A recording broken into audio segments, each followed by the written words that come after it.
Picking out a good infrastructure foundation in 2026 is key. Now, we compare two heavy hitters, the Proxmox and Kubernetes. Let's see what both have in store for us. Proxmox is a fully featured and free of cost Type 1 hypervisor with a virtualization technology built into it. It is equipped with an integrated web based console used to manage virtual machines and Linux containers in a centralized manner.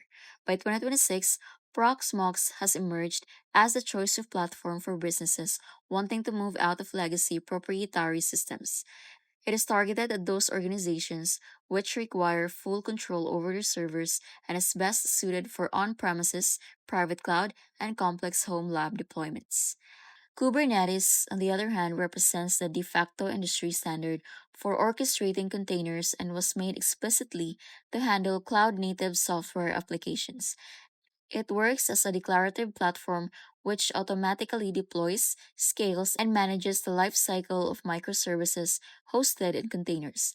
Thanks to features like automatic pad horizontal scaling, self healing, and a huge 2026 ecosystem consisting of GetOps utilities, Kubernetes stands out as the right choice for cloud based solutions that demand both resilience and scalability. Thus, the question remains, which one is better? In practice, they complement each other very well. Proxmox serves as the infrastructure layer, giving the physical hardware and storage where your virtual machines reside, while Kubernetes comes into play as the application layer orchestrating the containers in those VMs.